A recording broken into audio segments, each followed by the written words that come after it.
Welcome to another episode of Building a Leadership Mindset Podcast. I'm your host, Nikki C., all the way from Philadelphia, PA. Super excited to have you guys join us today. We have a very special guest, and this is brought to you by the Connected Leaders Academy and also Tree. Have Josef. He has incorporated humor, energy, passion, and full self-expression and professional life. He's an award-winning speaker and author. He has written over 10 books.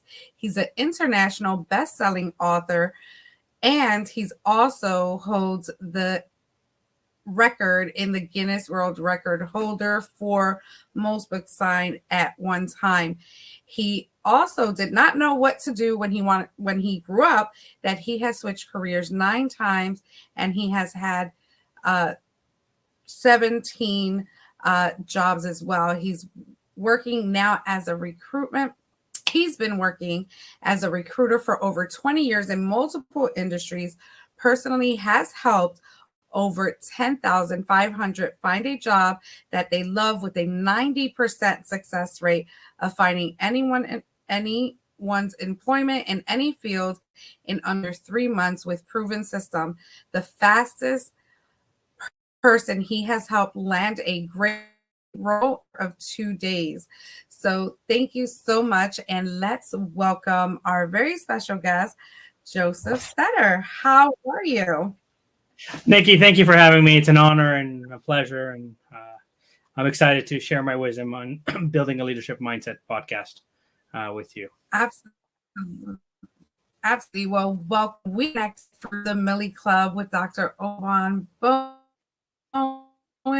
absolute master in his craft and in his coaching program, and I'm super happy to share that platform with you and really hone in on what we our lives. And we had our first one-on-one session, our connection call, and you just blew my mind away on, things that you have been working on and things that you continue to do. So with all that being said, let's start with before you had to start making those decisions and kind of tackle through different career paths, different jobs. Industry, Josef, and where did Josef come from? Just tell us a little bit about your background. Well, I came from my mom's stomach, and after that, it's kind of a long and complicated road. I've lived in 5 different countries, and I speak 4 different languages. And, I come from we'll call it Jewish upbringing. Like my dad comes from communist Romania with the mindset of you have to work 35 years, get a good career, get a pension. And so when I started, even my university studies was to please my parents. Started in the world of finance, did it for 7 years, and became physically ill from it. And I was like, I hate finance. I hate sitting in front of a computer looking at stock tickers or otherwise financial elements, and started exploring what is it that I enjoy, what is it that I'm good at. And as a younger individual, when I reached a certain plateau, I got bored with it. So I either quit or got fired because I didn't care anymore. And so went on to the next challenge. And that led me down the path of helping people land their dream job now and helping organizations hire the right fit people and keeping them. That is, how did you go through that? Like, what really, and I also can say I was in many different industries. I mean, the food industry starting as my first job and going into retail and administrative stuff. And then I landed, my big break in corporate America as in healthcare in a call center through my strengths. And I felt like that was my chance to really develop and hone in on all my skills.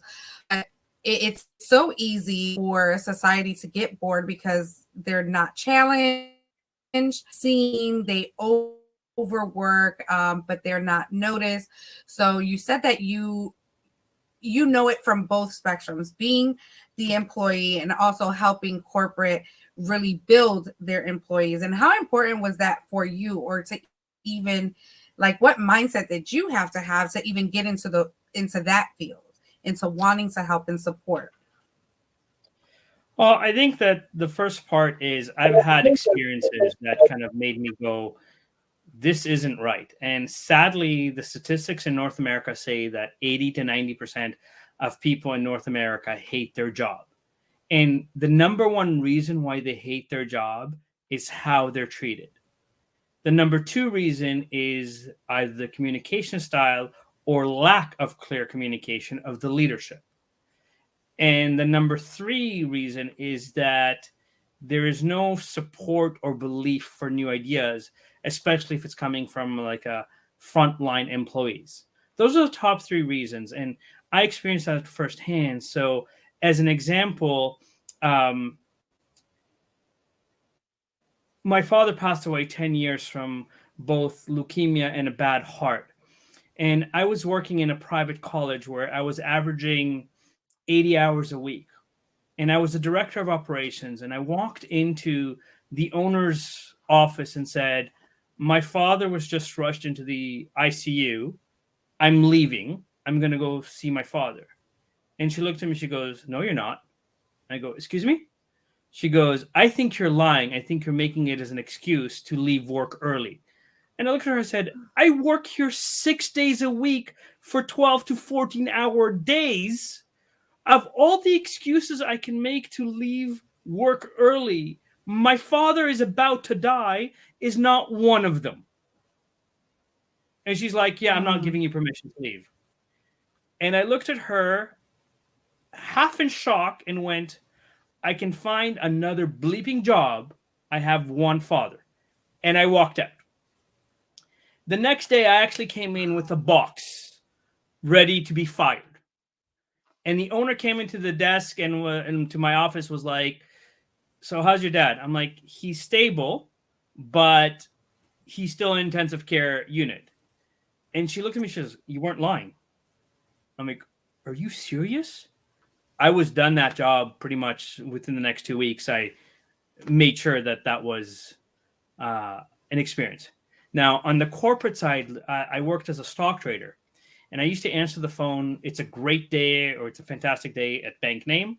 My name's Joseph. How can I help you?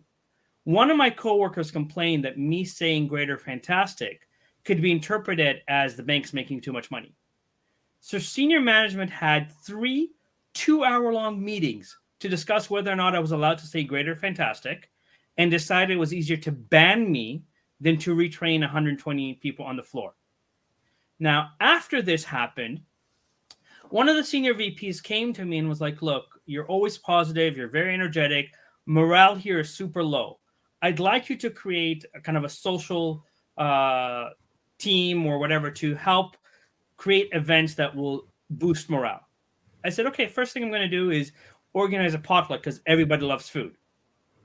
Now, the VP looked at me and went, yeah, that's probably not going to work because most of the people here are traders that are bachelors, and they'll probably just give you $5, $10 and say they'll eat whatever somebody else brings. I said, don't worry, I'll take care of it.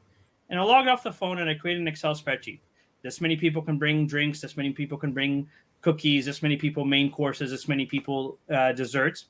Logged off the phone and I started with the executive VPs. I said, I don't care if you make it, your partner makes it, your mom makes it, or you buy it, but you have to sign up for something. I had the equivalent of 4 full-size boardroom tables worth of food. The day of the potluck, I logged off the phone for another 2 hours to organize the food in a logical way so that, let's say, the meat is not right beside the chocolate and the cooked food is not right beside the candies kind of thing.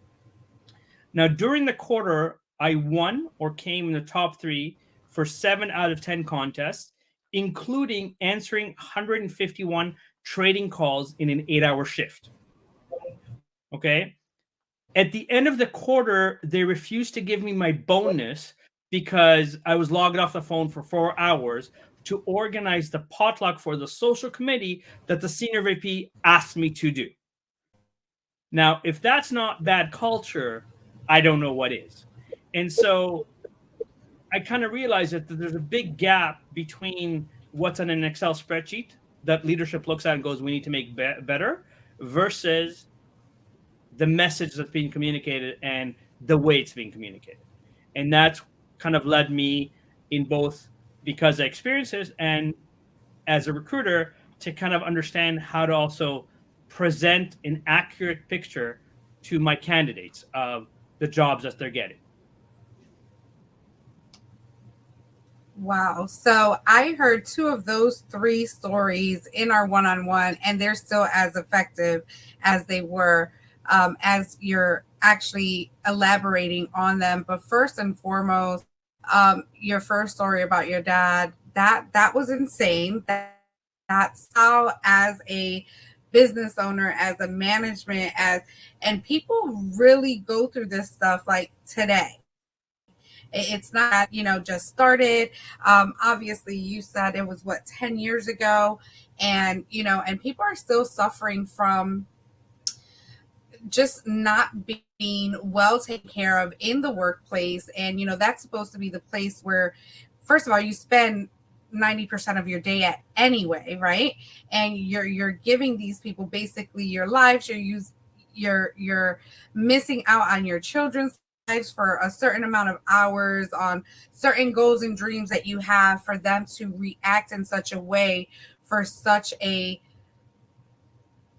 so sensitive topic is insane to me. Like, if I said, okay, my head hurts, I'm not feeling well, I have, the runs or something like that, maybe you can say, okay, you want to leave early, but not that I just can't believe it. And again, working 70, 80 hours a week. Part.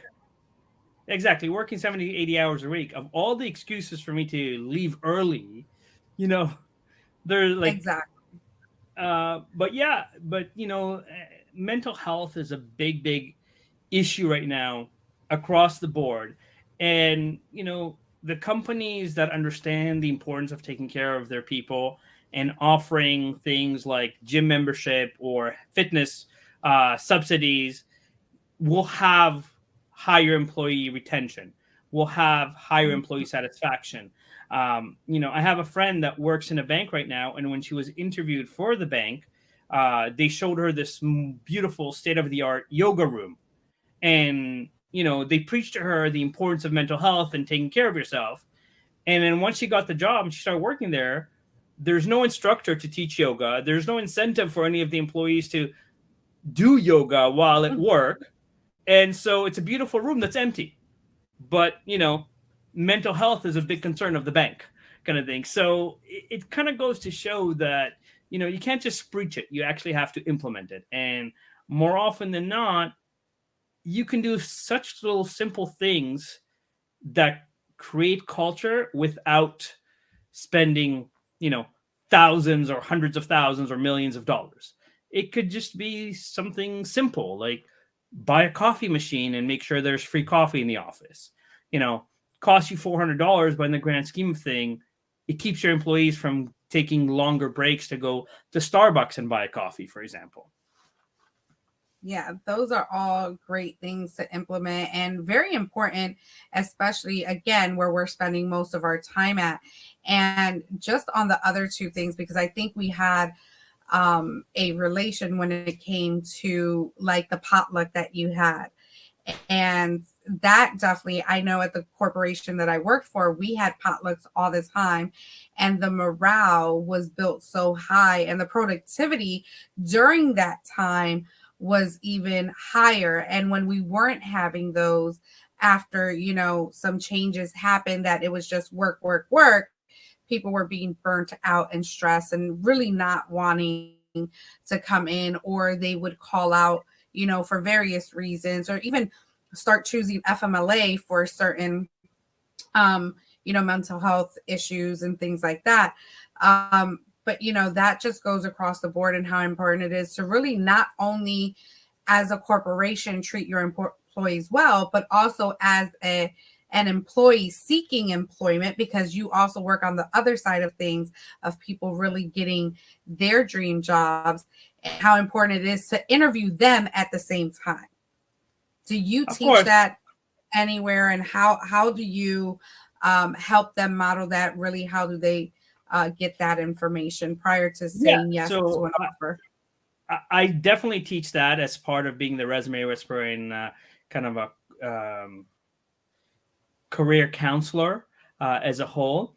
One of the things that most people forget is you're allowed to ask questions, whether it's at the end of the interview or during the interview. So, three of my favorite questions to ask a potential employer to kind of gauge what it's like working there is, what do you love about working here?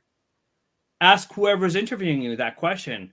If their answer is the money's good, it's a shitty culture because most people don't remember the money unless you're making, very high six figures, possibly seven figures, because you're in leadership kind of thing. But most people will say, you know what, we have barbecues, we have a baseball team, we have, get togethers or whatever the case may be. That's what people remember. It's the experiences that they have. So that's first question to gauge. Second question that you can ask is kind of, what do you do to keep your staff engaged as a whole, and to make sure that you celebrate them or, give opportunities for mental health, whether it's self-development in terms of courses, whether it's anything like that. I love to kind of, you can also gauge how much is going to be dumped on you through questions like, if I were hired tomorrow, what is the first thing I can do to make an immediate impact? When you emphasize immediate impact and they say blah, blah, blah, as long as you can give them an example that quantifies that you can produce results in that, you also know what you're going to do first because they just told you this is what we need. This is what's important to us, right? If you ask a question like, what would you say is the biggest obstacle for success in this position? Notice the word that I'm emphasizing. So when they say this is the obstacle, they're giving you a realistic picture of what the work environment is going to be like and what you can expect. And if you are able to do that and you're able to produce results in that, whatever the case may be, that is kind of the line in, right? And there's a difference where nowadays, before somebody goes on an interview, they research the company. They go on websites like Glassdoor to see if there's reviews, to see what employees or people that used to work there are feeling about the organization before they go, I take the job, because it's no longer an environment where be thankful that you have a job. If organizations don't understand that if they don't take care of their people, it will cost them. The statistics say that having one open position will cost a business between $100,000 to $180,000 a month. When you calculate what you said, the amount of overtime that people work, the fact that they call in sick, the fact that they're doing all this overtime and they're not getting paid, so they stopped making an effort to be productive, the time it takes leadership or management to interview the different candidates, and then even if they're hiring them, to train them, and the training is usually surface level. When you break those elements down, it's $100,000 to $180,000 a month. And when you have companies that count their pennies to make a dollar, and they're more focused on like, I don't want to pay you a fee because you're going to charge me 10 grand, but you're losing 180. So would you rather lose 180 and keep the position open for 6 months, which means you lost $750,000 for one open position? Or would you rather pay me 10 grand to find you great people faster? Because clearly, if your position has been open for 6 months, your HR is not hitting the mark. And with no disrespect to anybody that works in HR, the majority of HR professionals don't know sales. They know what the job description is. They know how to describe it to you, but they don't build the enthusiasm or excitement about what the opportunity is, what you can learn, what you can contribute to, what are avenues that you can grow within the company, because they're so focused on filling in the form. And this is where having expertise, having recruiters that, I use the word headhunt, because I find them people that are gainfully employed from their competitors and I bring them to them versus people that have been unemployed for a year or two. If you've been searching for 6 months to a year and you've had one interview and you didn't get it, chances are your resume sucks and you don't know how to interview correctly. Um, which is one of the services I like, one of my businesses to help people understand this is the mistakes you're making and this is why you're not getting results. Wow, that is powerful. And that just goes to show that we are not keeping up with the changes in the interview space, in really updating and what jobs are looking for. Some of us have been in careers for many years. Like, for instance, I have not written a resume in over 17 years, and and that's just going from my corporate job to becoming an entrepreneur and writing my book and doing my podcast and everything that I have going on. Do you think it's important to always have a resume at any time in the business industry? Will they still look for a resume in some cases? Again, so there's resume and there's resume. The majority of people kind of do the same cookie cutter resume and make what I call the 5 cardinal sins of a resume. The first cardinal sin is that they use Arial, Times New Roman, or Calibri as a font because those are the default fonts in Microsoft Word. Second mistake that they make is that they use kind of the black dots, squares, or hyphens as their bullets. So if a company is getting 5,000 resumes, most employers or recruiters spend between 8 and a maximum of 30 seconds reading a resume, which means they look at the top third to top half. So if nothing catches their eye, they put you in the no pile. They don't read the details. So if you remember the movie Legally Blonde, when Elle Woods applies to Harvard University, and then for the internship, she gives a pink scented resume. And everyone goes, it's pink and it's scented, but they remember it. And so you don't need a pink scented resume, but let's say just taking your headings and changing the color to your favorite color grabs attention, because if I'm scanning, you caught my eye because of color. You caught my eye because you put it in a box. You caught my eye because you use a different font or a different bullet. It doesn't matter what caught my eye, but you caught my eye. You got my attention. The third mistake is that most people kind of list their kind of soft skills, such as I'm hardworking, dedicated, committed team player with excellent communication skills and interpersonal skills. In 20 years of recruiting and coaching over 11,000 people, I've met very few people that say, listen, I'm lazy, I'll show up late, none of my work will be any good, and I really, really hate people. Please hire me. The only time that works is if you're related to someone in the company or you're having an affair with them, right? And your definition, Nikki, for example, of hardworking and my definition of hardworking could be very, very different. So if I give an example of a nurse that worked at the height of the pandemic and had to do 4 hours of overtime versus an accountant that works during tax season, that it's mandatory that they work 80 hours a week. So what's hardworking? 100? So does that mean that the nurse is less hardworking than the accountant because she's working 50 hours instead of 100? No, because there's different levels of stress and there's different levels of responsibility. So all those fluffy words are useless on a resume, right? The fourth mistake, and this is more so an issue now than ever before, because the pandemic caused 65 million people in North America to lose their job because the company shut down, because, cutbacks, whatever you want to call it.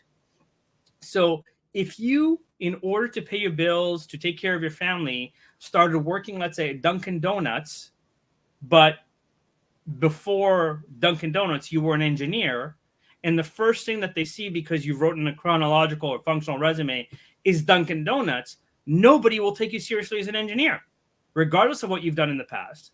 And then the biggest mistake of all, and this is why the majority of people that look for work look for 6 months to a year and get nowhere, is because their resume lists their duties and responsibilities and what they did in the job as opposed to the results that they produce. So I always love to give these two examples. If you're applying to be a receptionist somewhere and you tell a potential employer, I know how to answer the phone, I hope a potential employer looks at you in shock and goes, really? A receptionist that knows how to answer the phone. I did not know that. Because unless they live in an igloo, a cave, or a Mennonite, everybody on earth knows how to press the green button, go, hello, how can I help you? But if a receptionist worked somewhere and answered 60 calls a day with 12 different lines, I can measure 60 calls a day with 12 different lines. So, Nikki, you mentioned that you worked in a call center. So, in a call center, if your call center was handling 50, 60 calls a day, right, then that's what I need to know, because some call centers is only 30 calls a day. And when I was a stock trader, I answered 151 calls a day in one day, kind of thing. So, there's a variance, but it's whether or not you can handle it. Similarly, if I use an example from my own career, I can tell you, listen, I'm a great salesperson. I know how to do B2B and B2C and account management and relationship building and lead generations. And I've worked in retail. I've done door to door. I've done, street sales and non-for-profit sales. I've done recruiting sales. I've done private college sales, et cetera, et cetera, et cetera. Okay. I've given you a lot of lingo, but I haven't proven to you that I know anything about sales because I haven't given you results. Now, if I say to you, I worked for a company that owns 65 private colleges in Canada that asked me to build a call center from scratch. And the expectation was that my team would generate an extra $300,000 for the company because we had restrictions of calling leads that are more than, let's say, 60 miles away from the nearest campus and more than 4 months old. In under 6 months, the team that I hired did $2.25 million in sales. Now, if you need to hire a sales leader, which is going to prove to you more that I know how to lead a sales team? All the acronyms I gave you, or I built a call center that did $2.25 million on a budget of $300,000, right? And most people don't think in the world of how do I quantify how good I am? How do I quantify what I bring to the table, right? No one's hiring you because there's an empty seat beside them and it looks weird that there's an empty seat.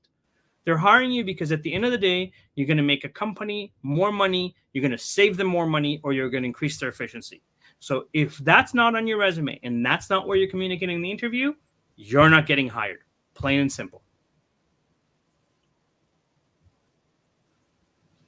Wow. That was just powerful. That was a mic drop. That was just everything. And I heard it the other day, but when we talked about the answering phones, I chuckled a little bit more today because it's so true. We do tend to just put basically our job description from when we're looking at positions and saying this is everything we need. We're basically just copying and pasting that and putting that as what we did at the call center. And I don't even think I realized that because I'm, like I said, it's been 17 years and that's how my resume has been. So I'm totally gonna have to write it again. I'm using these new techniques.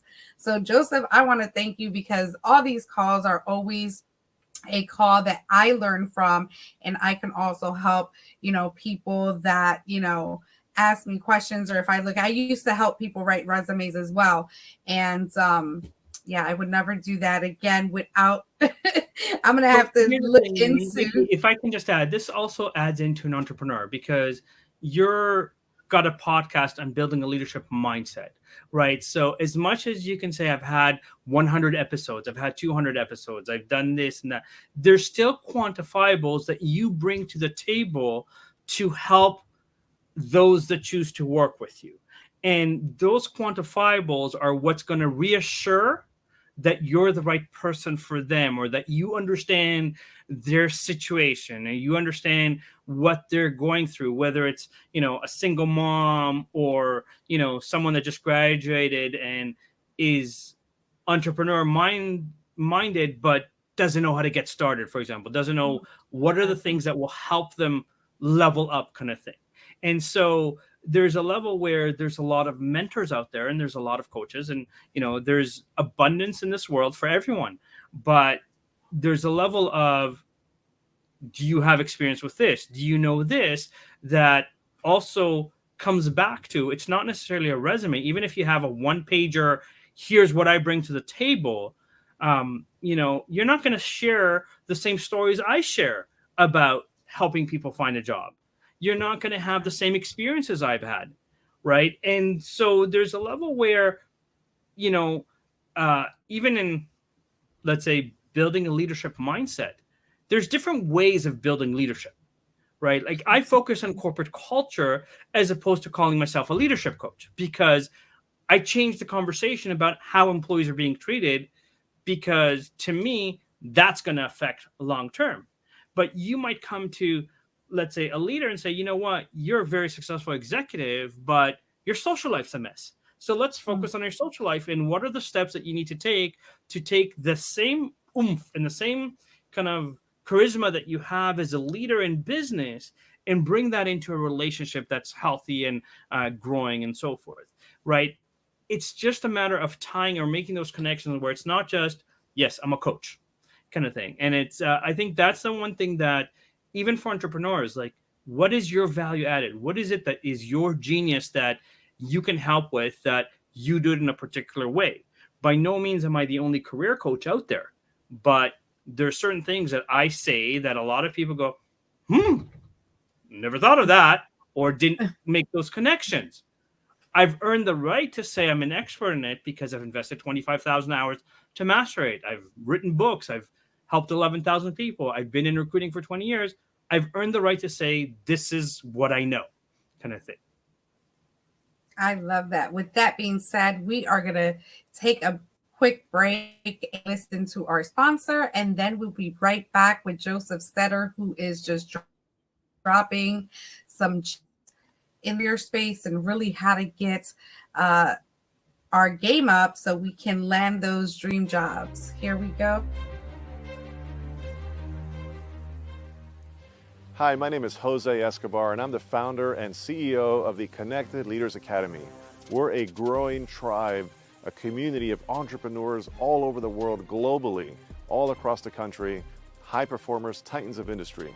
If you're an entrepreneur and you're looking to grow personally and professionally, scale your influence, develop your skill sets, move the needle in your business, more clients, more money, more profit, the bottom line, and of course, grow your circle and your network like never before, this is where you want to be.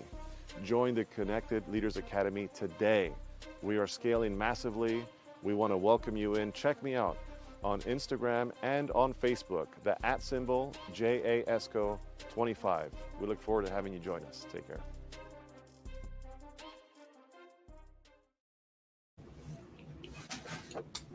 We are back. Again, we have Josef Stetter, and you've heard from our sponsor, so get connected with Jose.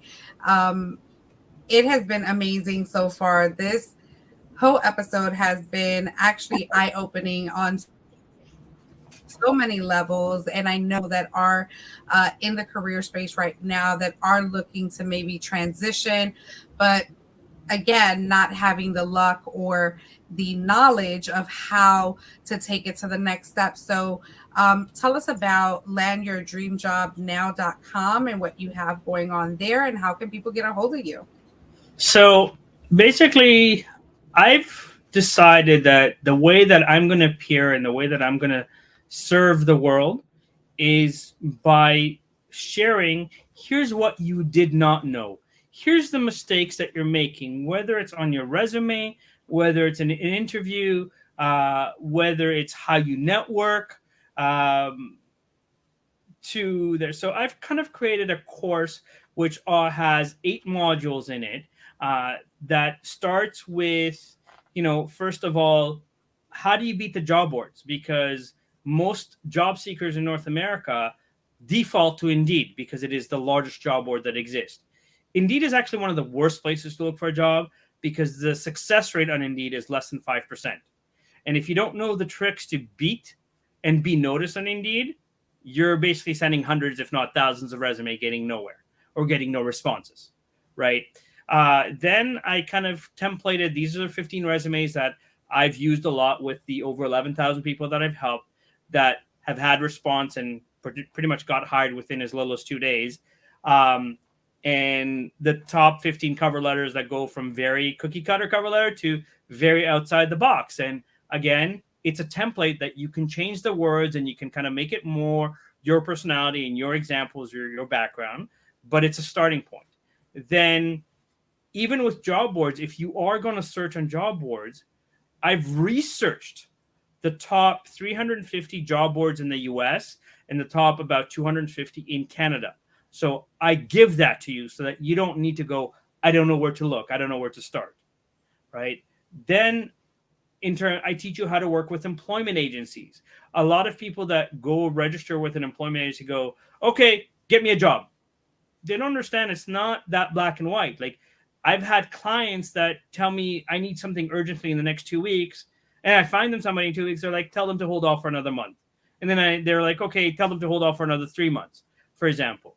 A lot of times there's situations of, people are afraid of confrontation, so they don't want to tell you that you've been rejected or otherwise. But there's ways of working with recruiters so that they're more excited about working with you, because at the end of the day, when a recruiter places you, they make commission. So it's in their interest to find great people. So I've researched the top, I think, 300 employment agencies in the US, and I've researched the top 250 or so in Canada, so that you already know who are the employment agencies that you should potentially work with. I teach you how to network. Now, here's what I'm going to say. If you notice, I'm wearing a purple shirt. My favorite color is purple. If you look at my Instagram, if you look at my social media, there is purple everywhere. It's my branding. Why? Because when I go to a networking event in person and I send a follow-up email, even if you don't remember my name, if I say, hey, Nikki, this is Joseph, the guy with the purple shirt, I'll probably trigger an emotional connection from the purple shirt because it's not a common color in networking.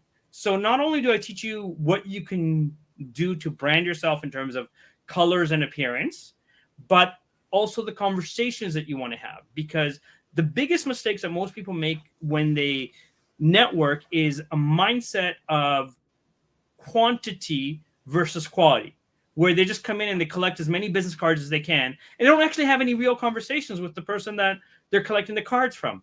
I've had this happen to me where, like, oh, you sound important, give me your card. And then the next day they send me an email going, hi, I got your card at the networking event. Can I get a job? Here's my resume. I don't know you. You haven't earned the right.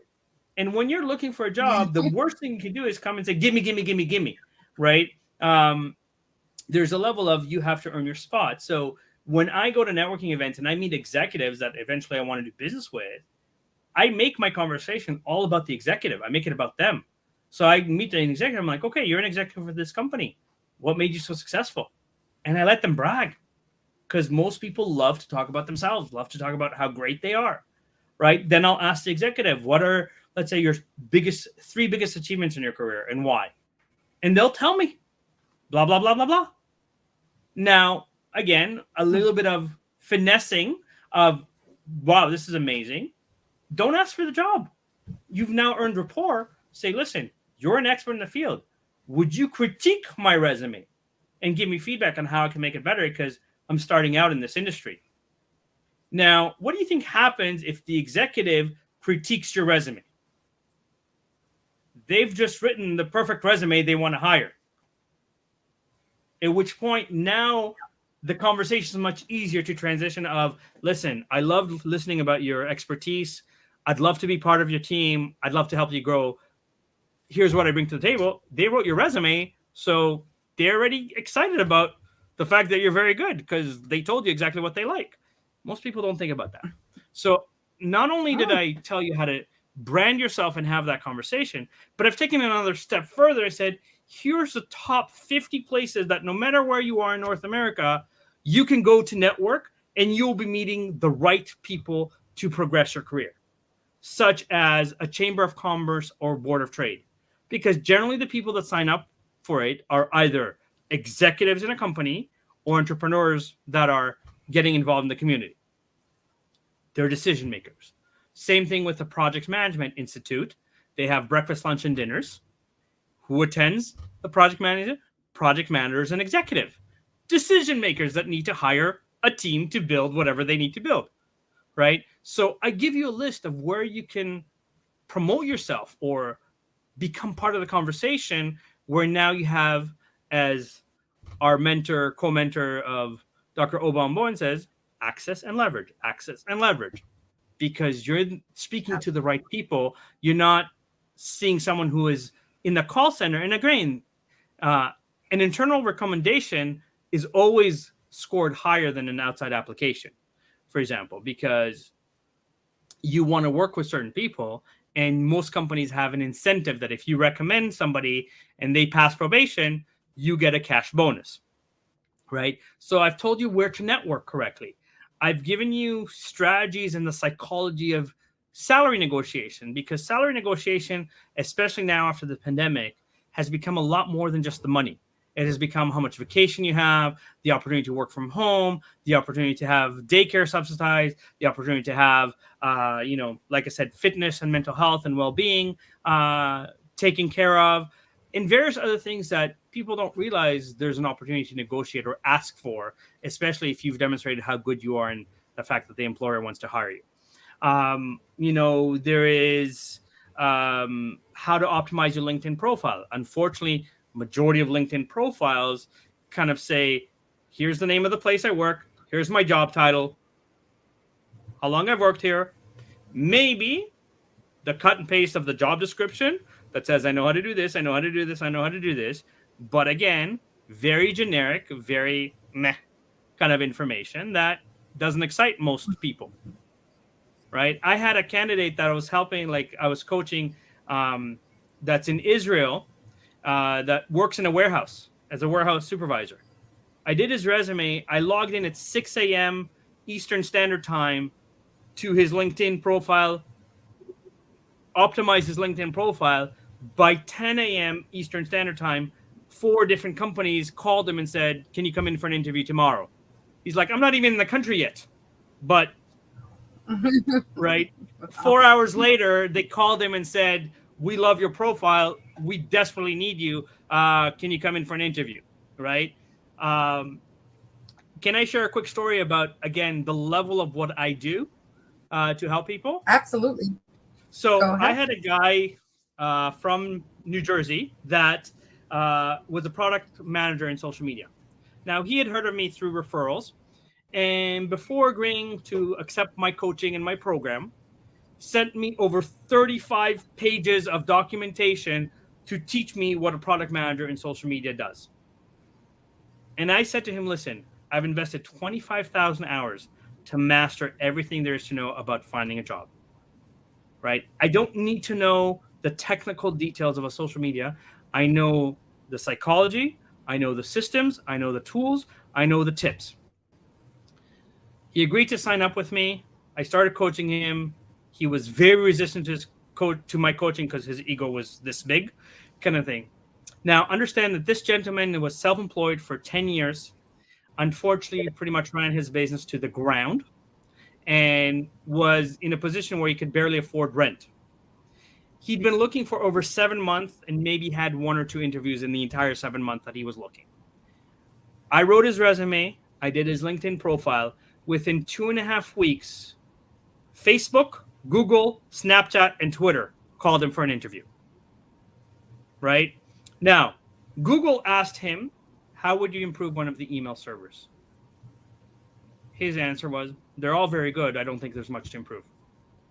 When he called me and told me this, I'm like, here's what you should have said. Hotmail used to be one of the best email servers that exist.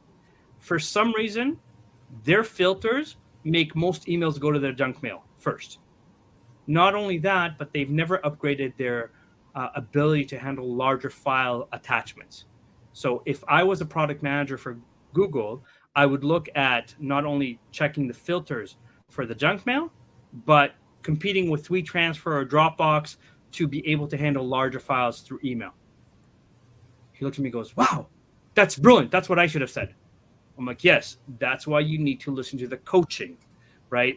Because all the 35 documents that you said, pages worth of documents that you send me, you still didn't know how to think of this answer. And this is what I do very, very well because I've breathed this for the past 20 years.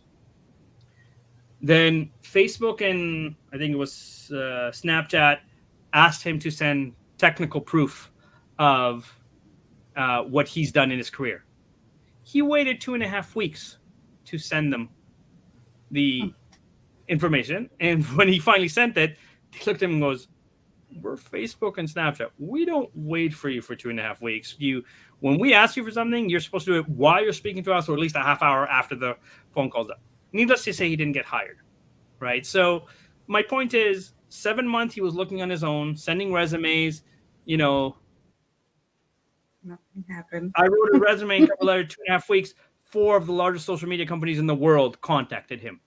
Right. So goes to show that, yes, you know, I have videos on tips and strategies on what you can do to improve your resume, but not everybody understands the importance of quantifying correctly. Not everybody understands the psychology of the sequence of words, because the difference between a project manager and a director is the words that you use. Mm-hmm. Right? Sometimes it's the same responsibility. Sometimes it's the same expectations of productivity. It just depends on the structure of the company.